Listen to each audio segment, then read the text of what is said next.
ஸ்ரீ விஷ்ணு பகவான் பல அவதாரங்கள் எடுத்து புரிந்த லீலைகளின் தொகுப்புத்தான் விஷ்ணு புராணம்.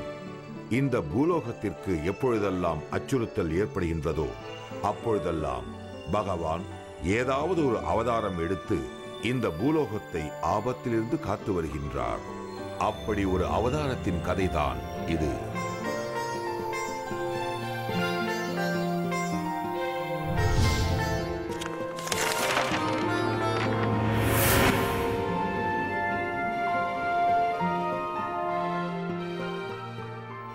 பகவான் விஷ்ணு பள்ளி கொண்டிருக்கும் பார்க்கடலில் உள்ள இரு துவாரபாலகர்களின் கதைதான் இது.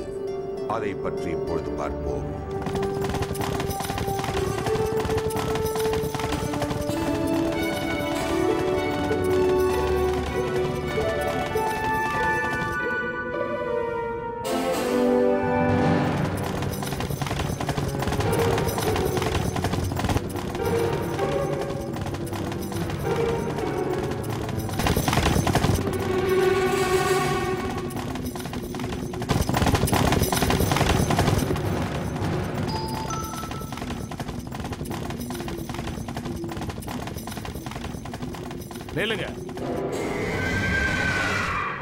என்ன தைரியம் தான் தேர நிறுத்துவ? நான் தான் விஜயன். என் பேரு ஜெயன். நாங்க 2 பேரும் மகாவிஷ்ணுவோட வைகுண்டத்தை காவல் காக்குறவங்க. எங்க அனுமதி இல்லாம யாரும் உள்ள போக கூடாது. நீங்க இங்க இருந்து போங்க. நாங்க யாருன்னு தெரியாம பேசுறீங்க. நீங்க யாரா இருந்தாலும் எங்களுக்கு கவலை இல்லை. நீங்க உள்ள போக கூடாது. நீங்க எங்களை அவமானப்படுத்திட்டீங்க, உள்ள போக கூடாதுன்னு சொல்லிட்டீங்க. அதனால நீங்க 3 முறை பூலோகத்துல பிறந்தே ஆகணும். 3 முறையை நீங்க பூலோகத்துல அரக்கனாவே பிறக்க போறீங்க. நீங்க காவல் காக்கிற விஷ்ணு பகவானுக்கே எதிரியா பிறக்க போறீங்க. வைகுண்டத்துக்கு காவலாளியா இருக்கிறதுனால தானே நீங்க இவ்வளவு அகம்பாவமா பேசுறீங்க. அதனால தான் உங்களுக்கு இந்த சாபம். நீங்க மகாவிஷ்ணுவுக்கு எதிரியா 3 பிறவி எடுப்பீங்க. மகாவிஷ்ணு மாறி மாறி அவதாரம் எடுத்து உங்க 2 பேரையும் கொல்லுவாரு. இந்த சாபத்தை நீங்க அனுபவிச்சே ஆகணும். அதுக்கப்புறம் தான் உங்களுக்கு மோட்சம் கிடைக்கும். எங்க 2 பேரையும் இப்படி சபிக்கிறீங்களே, நீங்க யாரு? நாங்கள் மகாவிஷ்ணுவின் புதல்வர்கள். இந்த சாபத்தின் விளைவாக இருவரும் பூமியில் மனிதர்களாக பிறக்க நேரிட்டது.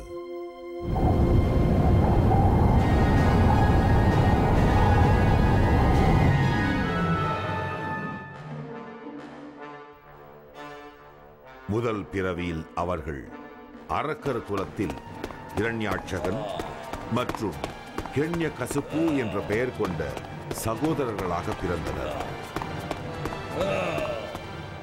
சாபத்திற்கேற்றபடி இருவரும் மகாவிஷ்ணுவின் பரம எதிரிகளாக விளங்கினர். மகாவிஷ்ணுவை வணங்கும் அனைவரையும் கொன்று குவித்தனர். தவ முனிவர்களையும் மற்றவர்களையும் கொடிய அச்சுறுத்தலுக்கு ஆளாக்கினர். இவர்களை கண்டாலே அனைவரும் அஞ்சி நடுங்கினர். மனிதர்கள் இவர்களை கண்டாலே அஞ்சி ஓடினர்.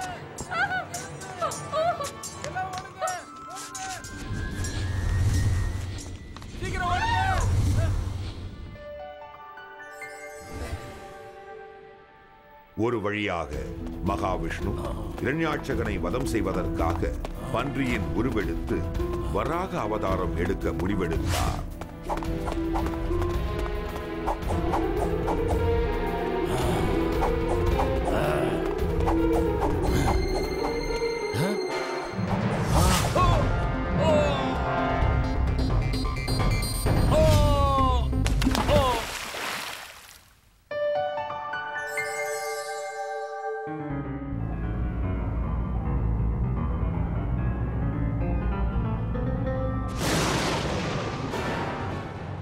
என்ன தைரியம்!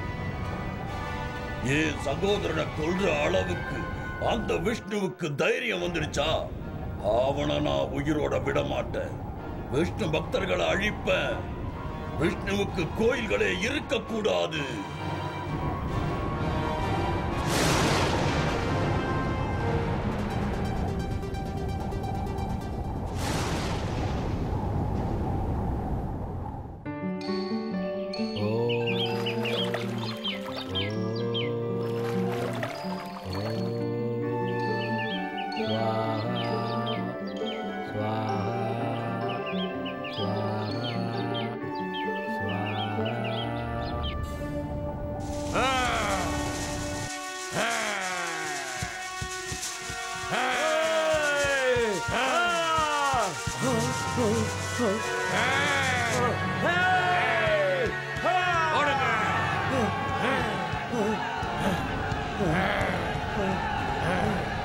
மூணு உலகத்துக்கு அதிபதி யாருன்னு சொல்லு. மகாவிஷ்ணு.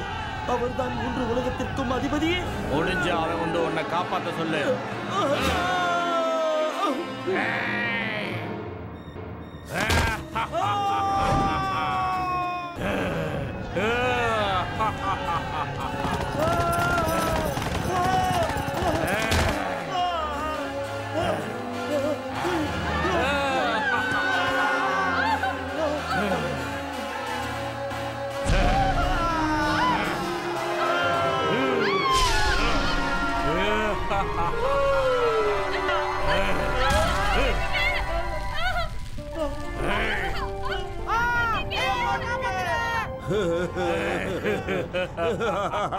தேவர்களுக்கு வந்துட்டாங்க. எதுக்கு வந்தாங்க?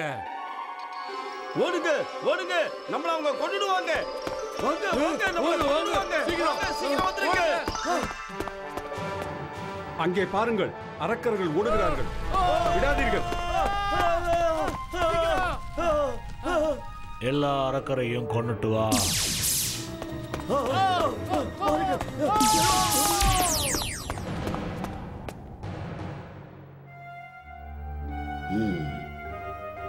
இப்படியே தேவர்களை விட்டுட்டு அவங்க நம்மளை அழிச்சிருவாங்க. அரக்கர் குலமே மொத்தமா அழிஞ்சு போயிடும். அவங்கள எதுக்க எனக்கு அதிகமான சக்தி வேணும்.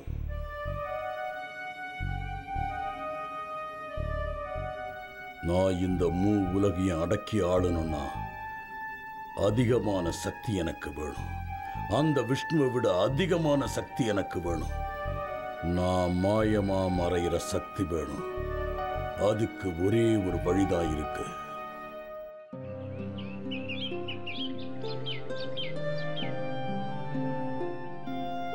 தனக்கு மேலும் சக்திகள் வேண்டி அடர்ந்த காடுகள் நிறைந்த மந்திராச்சலம் மலைத்தொடரில் கடுமையான தவத்தில் ஹிரண்யகசிபு ஈடுபட்டான். ஓம் பிரம்மதேவாய நமஹ. ஓம் பிரம்மதேவாய நமஹ. ஓம் பிரம்மதேவாய நமஹ. ஓம் பிரம்மதேவாய நமஹ.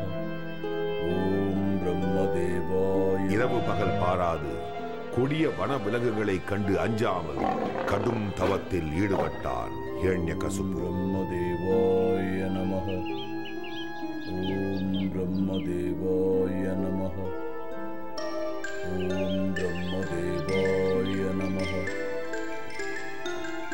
ஓம் பிரம்மதேவாய நமஹ.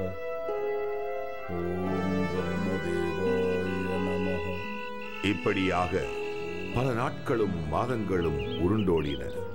ஆயினும் ஹிரண்யகசிபு எதை பற்றியும் கவலைப்படாமல் தவம் இருந்தார். சீரும் காற்றிலும் கொட்டும் மழையிலும் கடும் பணியிலும் அயராது தவம் புரிந்தார். ஒரு மலைக்கு நிகராக நின்று தவம் புரிந்தார்.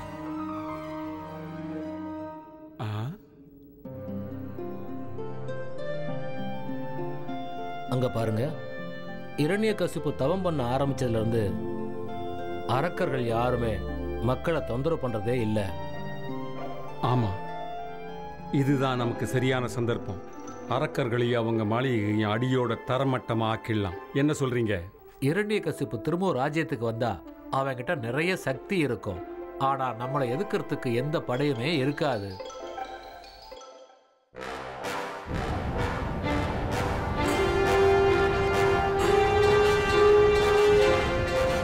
தேவர்கள் வராங்க. தேவர்கள் தாக்க வராங்க. சீக்கிரமா ஓடுங்க. இப்ப நம்ம ராஜா இல்ல, அவங்களை எதிர்க்க முடியாது. ஓடுங்க ஓடுங்க. சீக்கிரம் நில்லுங்க நில்லுங்க. நான் உங்களோட மனைவி. என்ன என் குழந்தையை காப்பாத்துங்க. உயிரணி எப்படியாவது காப்பாத்திக்க. நான் போறேன். சீக்கிரம் ஓடுங்க. எல்லாரும் சீக்கிரம் இருங்க, போகாதீங்க. அரக்கர்களை பழிவாங்கும் நோக்கில் தேவர்கள் அவர்கள் மீது படையெடுத்தார்கள். அவர்கள் அனைவரையும் நசுக்கி எறிந்தார்கள். அரக்கர்களால் தேவர்களுக்கு ஈடு கொடுக்க இயலவில்லை. அனைவரும் மடிந்தார்கள்.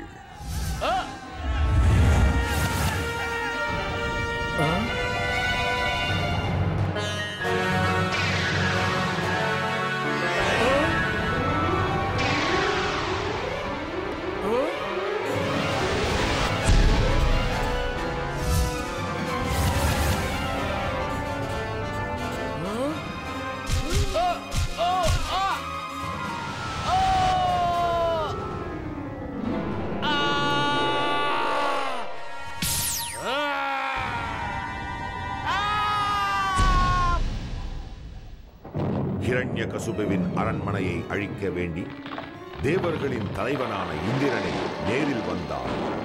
அரண்மனையை தகர்த்தெறிந்தான்.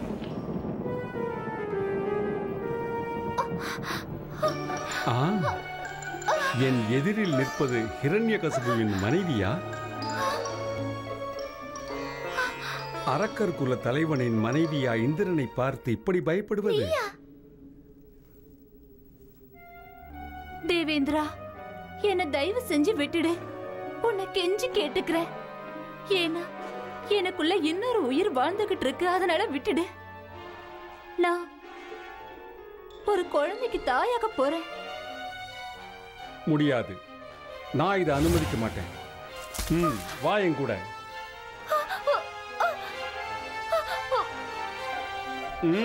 வேண்டாம், விட்டுடு. வா.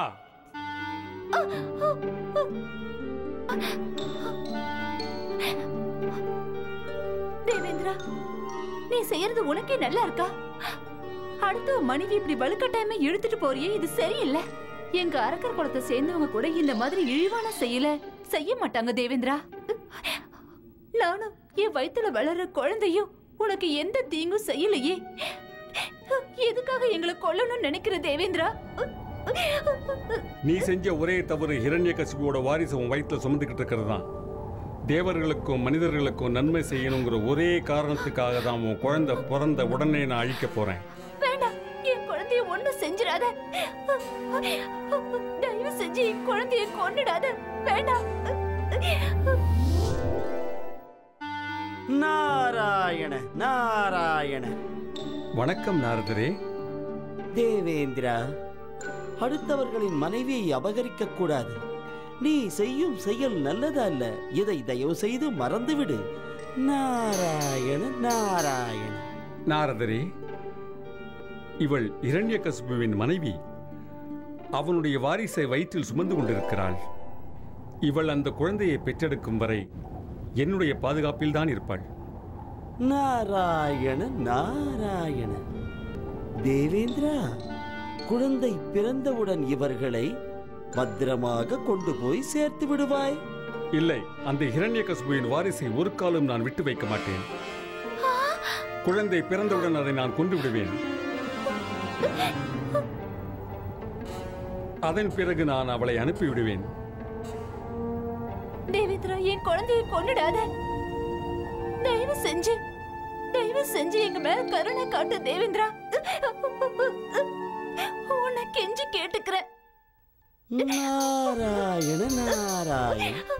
தேவேந்திரா, ஹிரண்யகசிபுவிற்கு பிறக்கும் மகன் அவனைப் போலவே இருப்பான் என்று நீ ஏன் அச்சப்படுகிறாய்? இயற்கையின் விதியில் நீ ஏன் குறுக்கிடுகிறாய் தேவேந்திரா? நாராயண நாராயண. நாரதரே, நீங்கள் சொல்வது எனக்கு புரியவில்லை. நாராயண நாராயண. இவள் வயிற்றில் சுமந்து கொண்டிருக்கும் குழந்தை சாதாரண குழந்தை அல்ல. மகாவிஷ்ணுவால் போற்றி புகழப்படும் ஒரு பக்தன். இவன் பக்தி பல யுகங்களுக்கும் பேசப்படும்.